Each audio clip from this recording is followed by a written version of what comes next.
Aries seekers. And all seekers who are tuning in for their Aries placements. Hello. Welcome to the Existential Shift. My name is Morgane.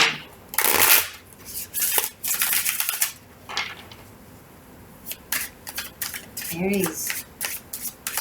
Scorpio season is good for you. It's also very Martian. Yes, it's fixed water and you are cardinal fire. But it works, man. It works. It's intense. It's honest to the core. It pushes people to their limits. And you like seeing that because you're like, oh, when you're cornered, that's when your truth comes out. So you're not scared by it. When you see people are like showing themselves or expressing what they're truly feeling or diving into their shadow work or maybe projecting their issues onto you, maybe spewing some toxicity. You have the energetic strength and the wisdom to see through it, to understand what that is, and to take notes. Now you don't just take notes. You take notes and then you act.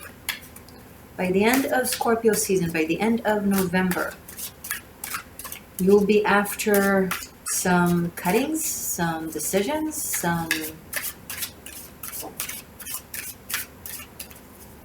initiations. You have set the ball rolling. It is in motion. I think this season, although it might be somewhat dramatic for you, it will also go by really fast. Because you'll be on top of it. You'll be responding to it. Not reacting, responding, which is a compliment for an Aries, because you guys tend to fall to the reactionary vibe. Not all of you, not always, but you do tend to react. And I'm saying that now you're responding, which is wonderful. It's a compliment. I'm sorry. Okay, I'm sorry. I didn't mean it like that.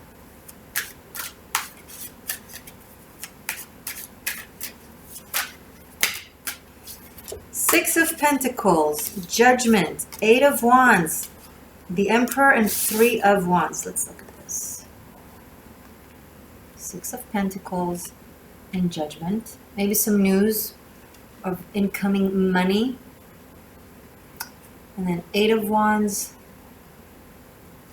the Emperor, and Three of Wands. Yep. You're calling it. You are answering the call. You are moving forward in accordance. You're making decisions. You're owning up. You're stepping up. You're on your track. Mars being in Scorpio and you are ruled by Mars, it's going to make you, people won't be able to go around you. They won't be able to beat around the bush. They won't be able to bypass you. They definitely won't be able to gaslight you or bullshit you. There's like, you're seeing right through it like an MRI. And you're so quick to make decisions based on that. And I'm not saying quick as in a reckless, but just sharp.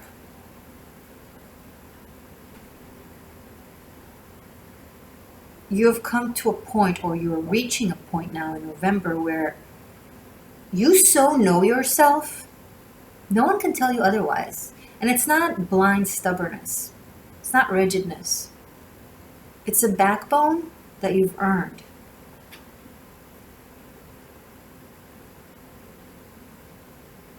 And now that you know where you're heading, you're going to get it.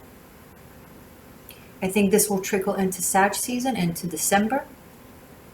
You might be planning some traveling in November to happen during December. Although so many things are going to change throughout this month. It is a very dramatic month for everyone. So maybe don't be quick to make decisions when it comes to traveling, because then the dates might change or something will come up. So as much as you can wait with it, maybe wait with it. It's okay, you have the big picture plan that might change 17 times throughout this month, but you got this, you're on it. The important thing to know is to not be insistent on the detail, rather the big picture. Not the micro, the macro. You know yourself, you know what you look for, you know what you want, you know what your needs are, and then let people show you if they match it or not, if it works for you or not. And based on what you witness and see that unfolds now, then make decisions. Does that make sense?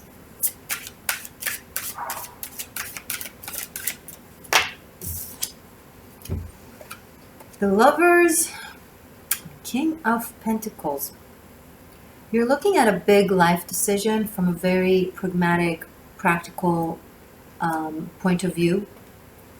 You're thinking long-term, you're thinking finances, you're thinking what actually works with who I am, with what I am. The King of Pentacles, knows itself. And with the Lovers, it's how you approach making this big decision. Could be a big decision in love, could be a big decision in living situation, can be a big decision in career path. Either way, it feels big. It's not something little. For those of you who are in politics, you might be deciding that you're running, although we just had the election. So I don't know. I don't know where you're at in the world and what you're running for, but it might be like, okay, next year or on the next term. Or I'm going to apply for, or you're deciding what you're going to apply for something and then you're planning for it.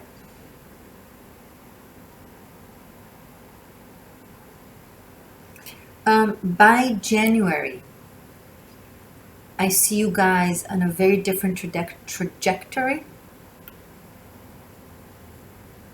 Looking back, it will be surprising. You're going to be like, well, if you told me a few months ago that this is where I'll be right now, I wouldn't have guessed. Like, you had a plan, and now the plan changes.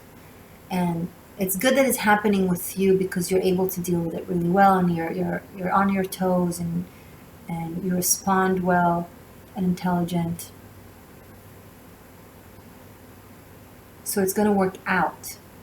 But it's going to be surprising.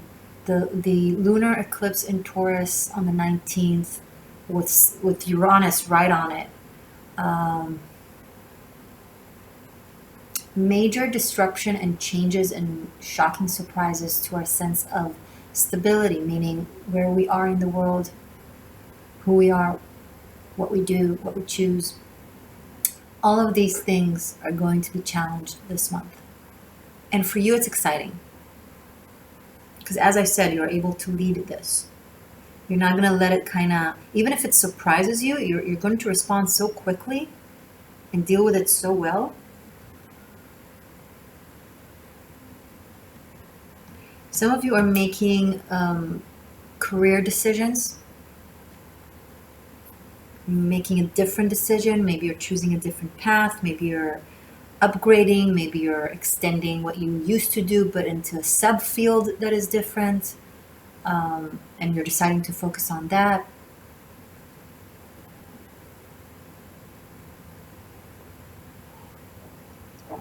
Okay, this was a great adventure. Now I want something more that sits better with me, with who I am now.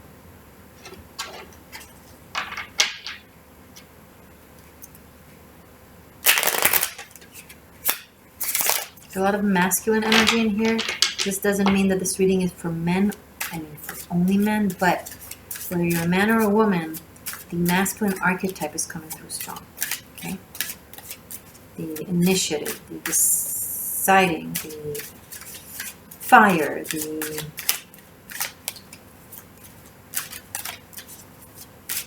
planner.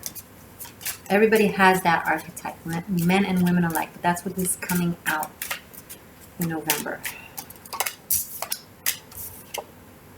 Ace of Cups, and then there's love. It always likes to peek and be like, hey, you weren't talking about me, but mind talking about me? Ah, the heart. The heart wants to speak. It really doesn't care what you're doing in the moment. It catches you. Like you're busy doing something, right? But then you take a glimpse at them and you're like, oh, so cute.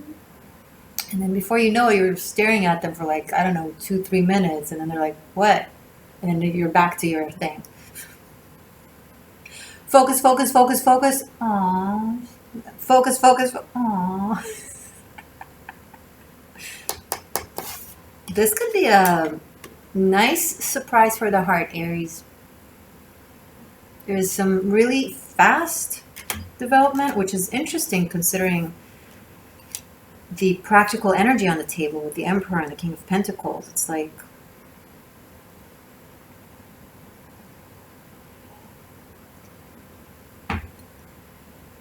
a soft teddy bear. You guys are known to be soft teddy bears.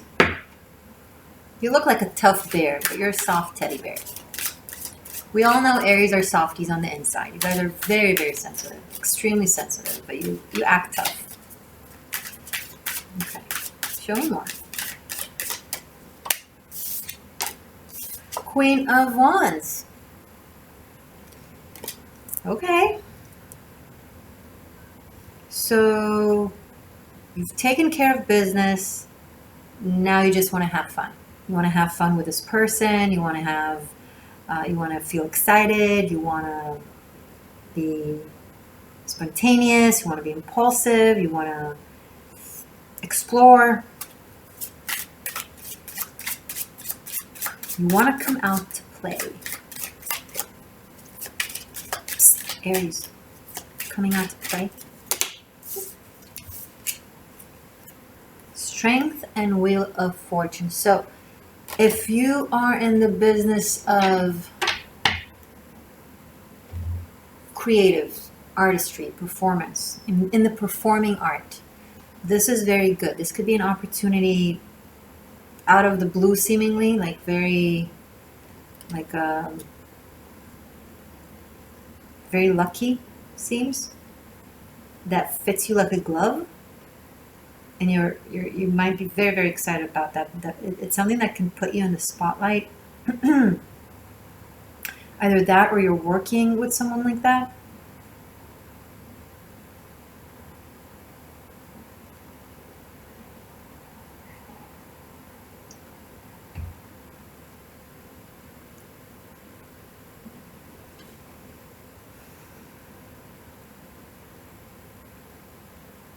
It's interesting, there's a lot of contradiction. On one hand, there's a lot of self-restraint and sense of responsibility and practicality and like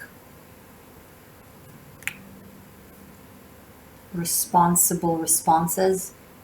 On the other hand, you really just want to come out and play. Like on the inside, you're just like, you know, imagine like a tough boss or an officer or manager of some sort that is in the office and he needs to keep a straight face because he needs to get shit going and the job done. But the employees or the students or the soldiers or whatever are like cracking jokes and he really wants to laugh because it's very, very funny. But he can't. He has to keep a straight face because that's what the role, you know, requires, or that's what he's supposed to do right now. He needs to be serious and everybody needs to be serious right now. But it's so freaking funny, so you're like really holding it in. And they can see. They can see that you really want to crack and laugh. But you're not going to give them that. Just keeping a straight face, holding it in. That's pretty much what I'm saying. So that's the kind of, okay, so it's an analogy. It doesn't have to be that. It's like this month, you keep that straight face. You keep those actions. You keep that, you know, decision making and and just getting things done and you know, rolling with the punches kind of thing. But in the midst of that, there's something around you or an energy that just makes you want to crack up. It's just really entertaining. This could be someone that you don't want them to know what they bring out in you, like how they make you feel, or like, so if to go back to you, like suddenly finding yourself looking at someone, like kind of staring, like you don't want them to know. The second they look to you, you're like business as usual, you know. So they might not even notice. For some reason, you feel like you gotta hide it, but the energy here, Ace of Cups, Queen of Wands, the Wheel of Fortune. I don't think you should hide it, and I don't think you'll be able to hide it, if that makes any sense. I think the new moon in Scorpio is going to bring out a lot of feels in you, like a lot of passion as well.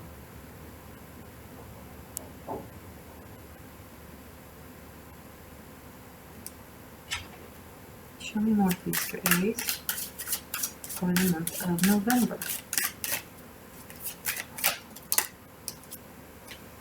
The Star in the reverse, right on the Ace of Cups. Why can't you love? Why can't you love them? What's holding you? Why can't you love them? This life is infinite and it's exceptionally short. Based on that, based on the infinity of life and based on the shortness of life, ironically, depending on how you look at it, what is holding any of us back from loving?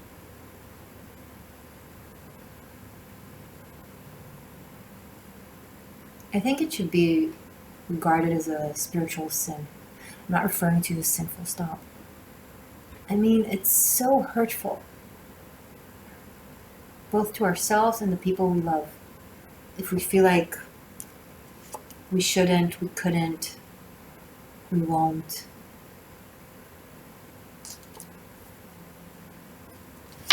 The Star card symbolizes purity and true love and innocence and finding the fountain of youth and hope. It talks about many other things as well, but specifically this is what is coming up here. It's the light and the darkness. Like there is no darkness where there's love, right?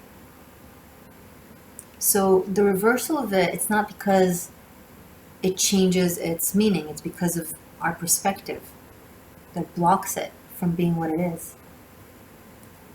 And I don't think there's anything more tragic.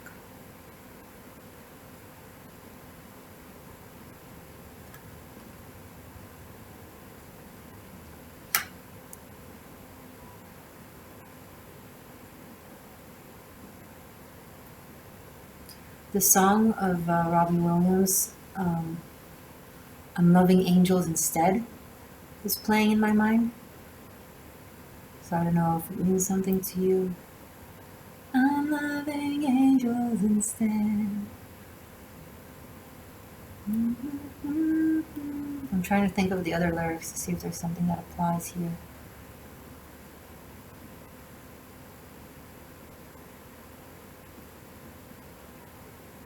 And when I'm lying in my bed, thoughts running through my head, and I feel that love is dead, I'm loving angels instead. Ouch. Wow. Well,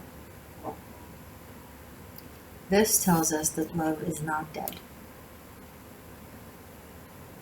So the thoughts running through your head should be rerouted and adjusted.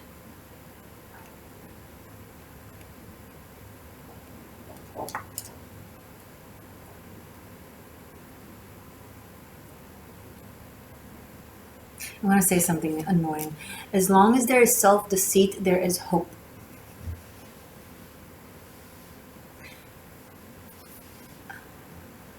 Why am I saying it now?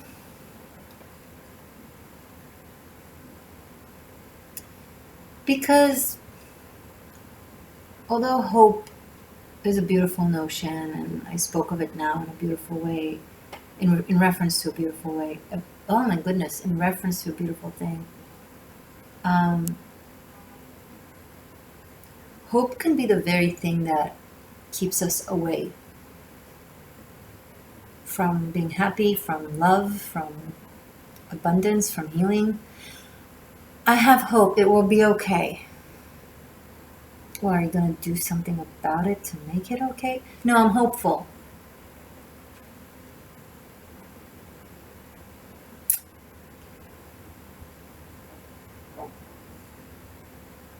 Maybe when you're hopeless, that's when you're pushed to act and go get it.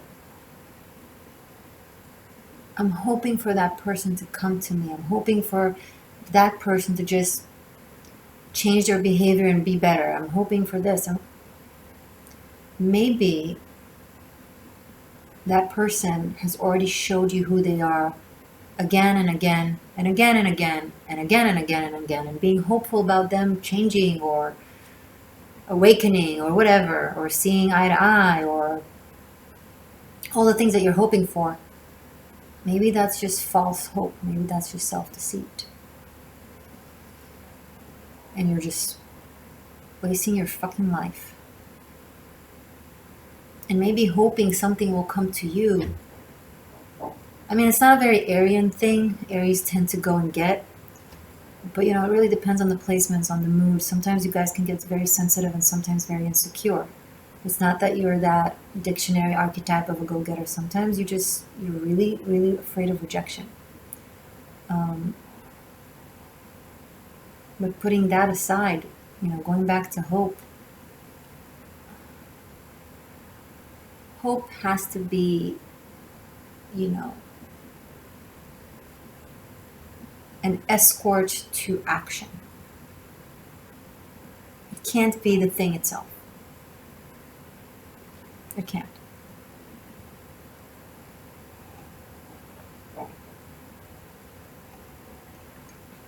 I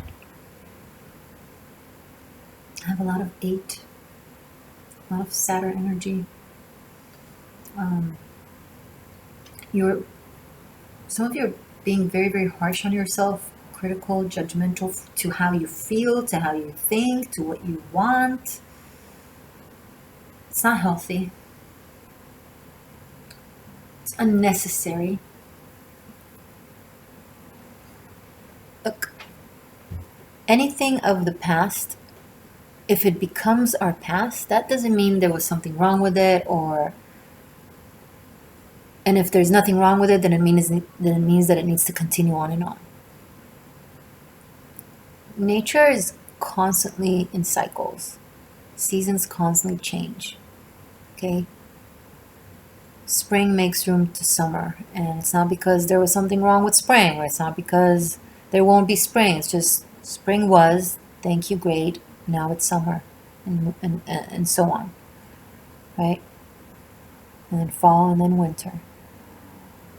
The places we live, the people we spend time with, the jobs that we perform,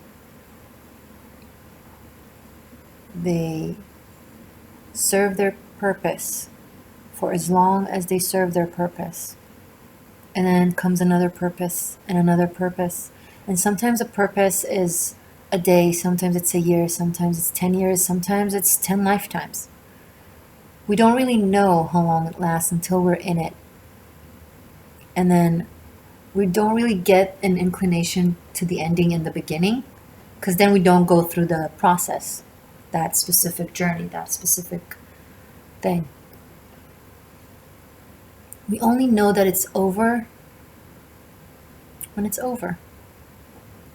And if it's not meant to be over, then we don't get that feeling. But when we have a consistent feeling that something is over, then it's over. And the more we stretch our life to fit the past into the present, the more we go against nature, the more we go against our own nature, the more we resist. We basically resist and deny evolution and progress and growth.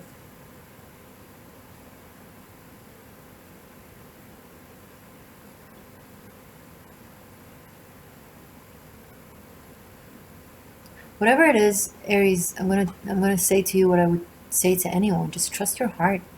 You know, people ask me, "What is my destiny?" I'm like, "What is your heart passionate about?" And they're like, "No, but I want to know what the stars says. I want to know what God says. I want to know what the cards say." I'm like, they all speak to you through your heart. This is the language of the divine.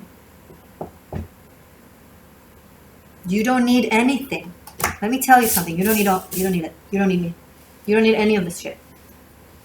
Sorry, I didn't mean to talk about you like that. But you don't need it.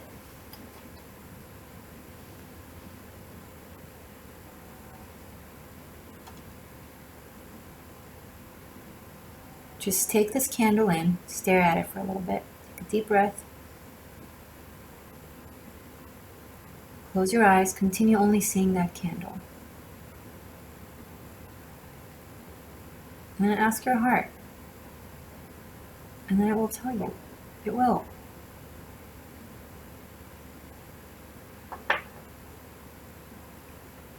We all know the cliches, okay? The heart determines the destination, the mind plans the path. But do we actually live by it? There are no guarantees. You can do the safest thing and it will crumble into ash. You can do the craziest thing and it will be built into an empire. You don't know.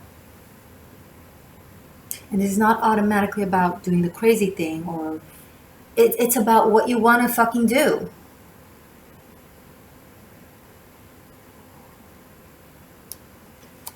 No, but you don't understand the stars in the reverse. The stars are never in the reverse. There is no reverser. It's all round. There's no up and down. There's no such thing. It's all relative, right? There's no up and down. It knows. It just always knows. And if it's confused or it's confusing, it's because it has other things around it to confuse it or to block you from speaking to it or from listening to it.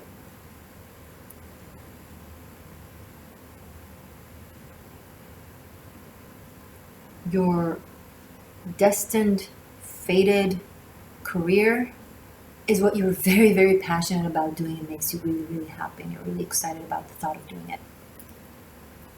It's what gets you up in the morning with a smile. They're like, "Oh, I'm going to do that today." Yes.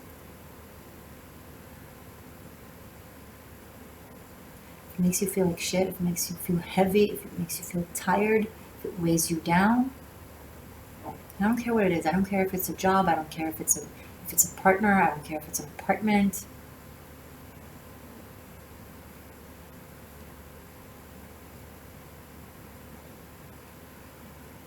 And there is no right or wrong about it. And it can change.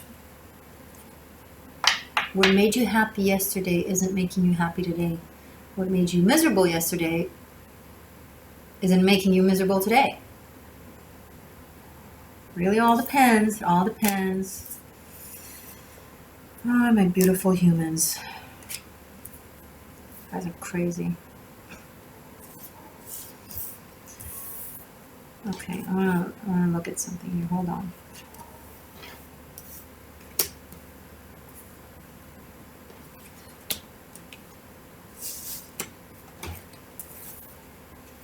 You're gonna have a wake-up call this month. And it's gonna be loud and clear.